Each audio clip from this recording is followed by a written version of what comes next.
Hey guys, so today's video is all about ovarian cysts. If you could give my channel a subscribe, that would be amazing. But anyway, let's get into the video.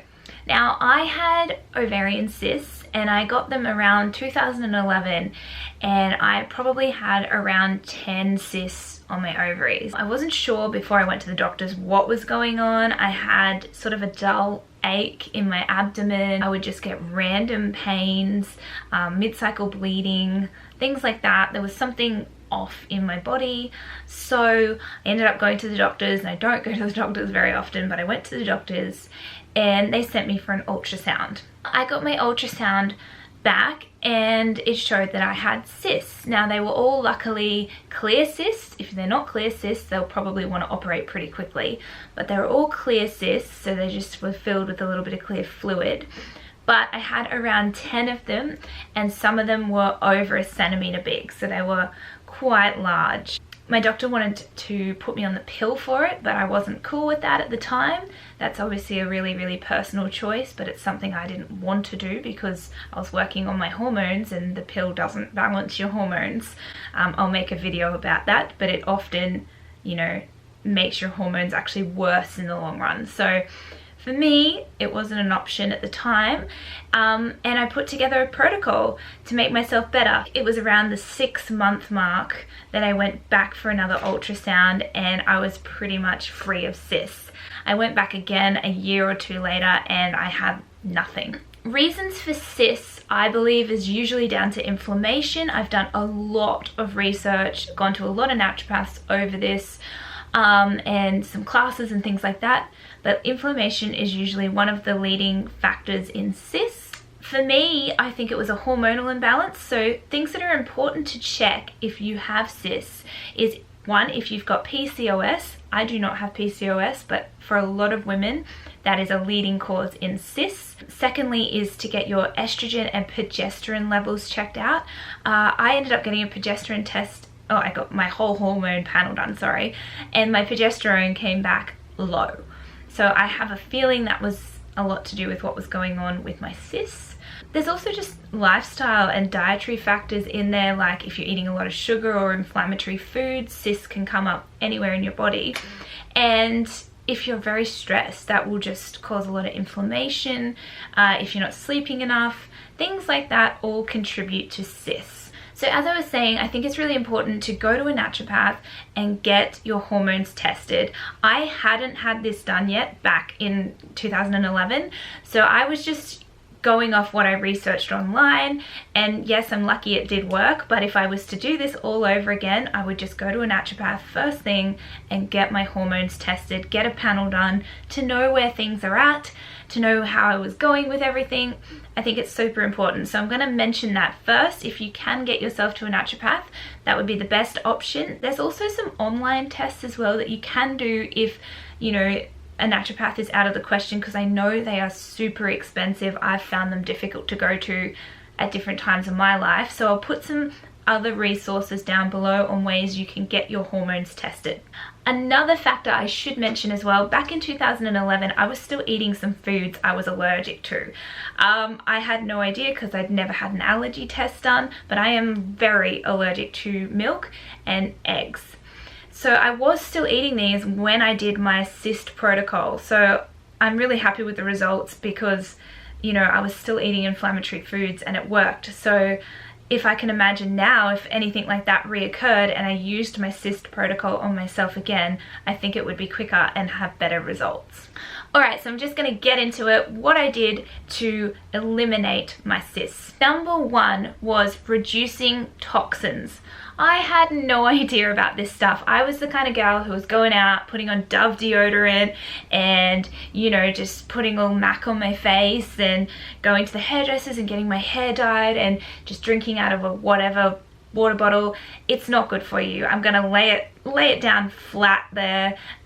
All of those products and things like that contain chemicals that play with your hormones. So a big thing for me was greening my beauty routine. I now use no pong deodorant. I never stink. I used to still stink when I wore Dove or, you know, Nivea and all of them. I would get home and I'd be like, it wasn't fresh. But now that I use No Pong, I like never stink. Even my boyfriend is like, you never smell. I'm like, I know. So I use that for my deodorant. I use a glass water bottle when I can. I do have a plastic one that I use sometimes, but it's BPA free. So just switching a few things like this makes it so much easier.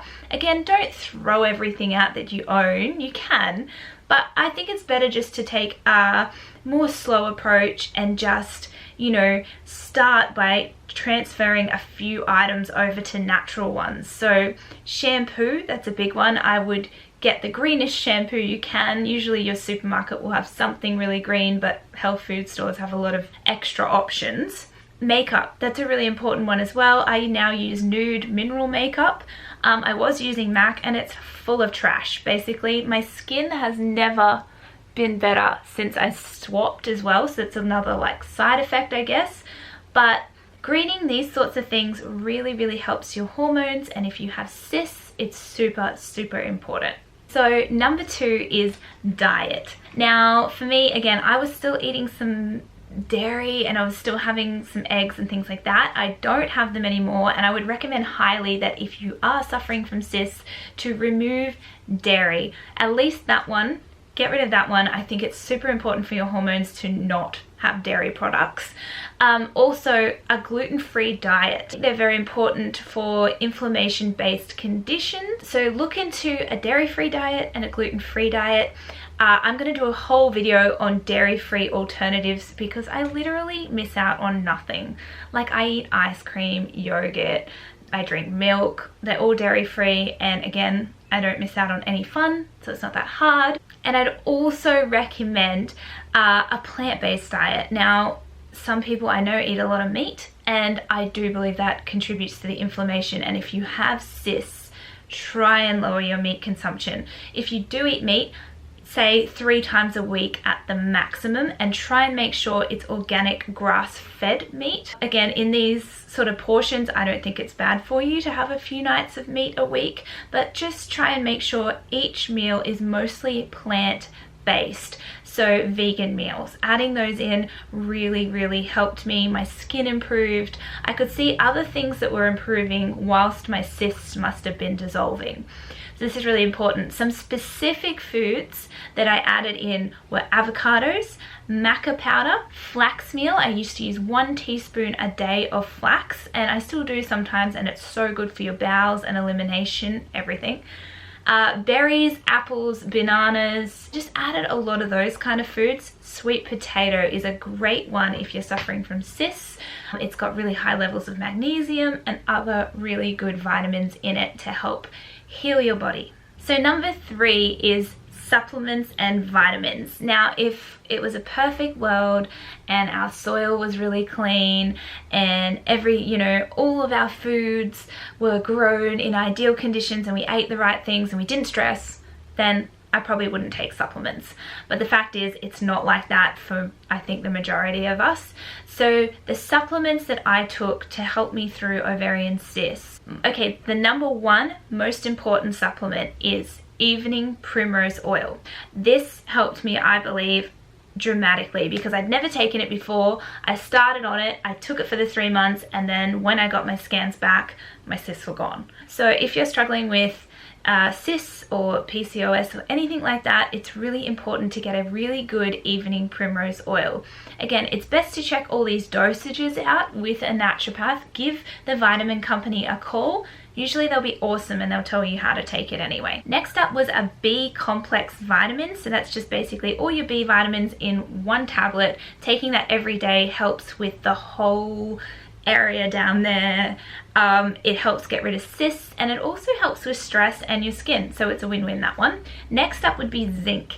If you have cysts, zinc is vital to healing. It also heals anything else in the body. So I remember I used to, if I'd cut myself or anything like that, it would take ages for me to heal, and I used to have a lot of zits and things like that.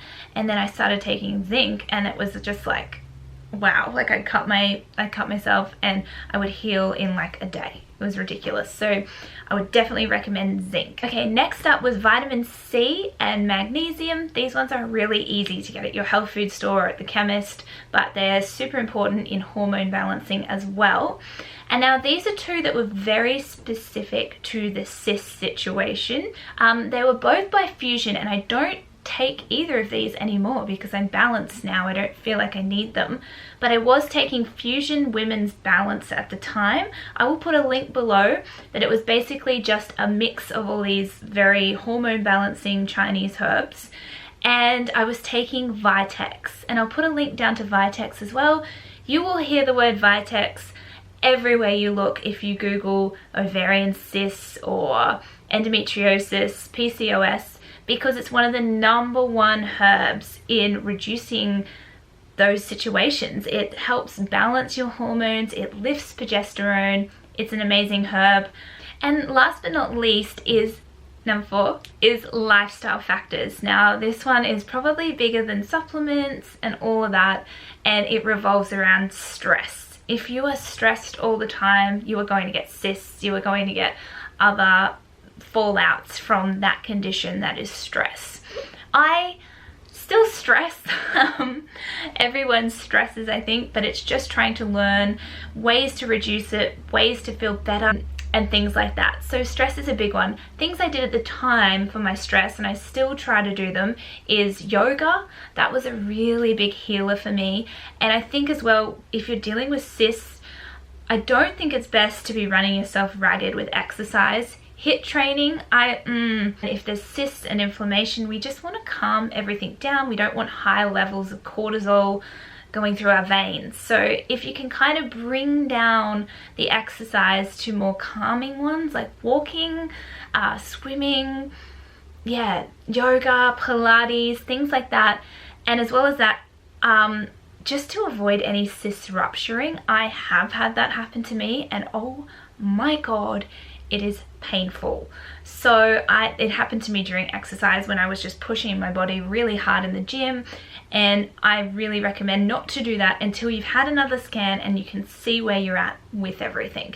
So get it checked out, have another scan. If they're, depleting and the big ones are going down, by all means go crazy, do all the exercise you want, but whilst your body's healing, just give it a little bit of rest. Another lifestyle factor I believe helped me a lot at the time was castor oil packs.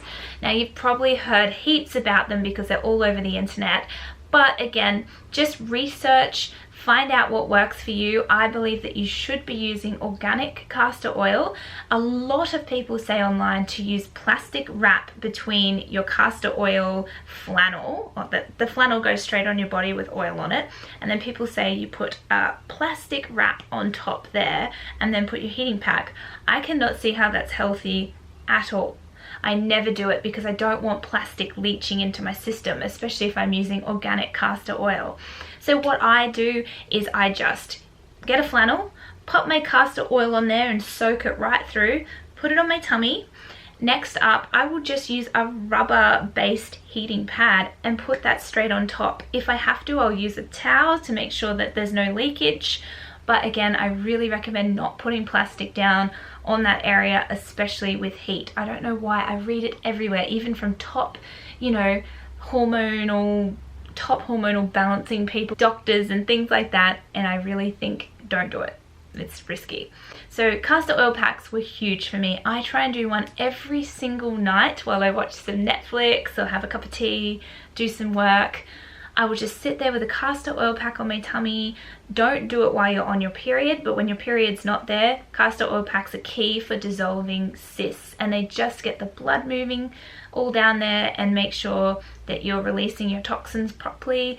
Usually, I know this sounds TMI, but you can do a poop after you've done a castor oil pack. Just warning. So that just proves how well they work and how they are balancing your system. So they are the main factors that I use to reduce my cysts, to get my body back to normal. Currently, as a little update, I had a recent scan done of the whole area, and you're probably like, why does she get all these scans? I get all these scans done because for a long time I had super heavy periods. I was getting random monthly pain out of nowhere. things like that, which I don't really seem to get anymore. I had a lot of scans done, a lot of tests, a lot of looking around in there. I don't have endometriosis, but I do have a thickened lining of my uterus, which they believe did come from low progesterone.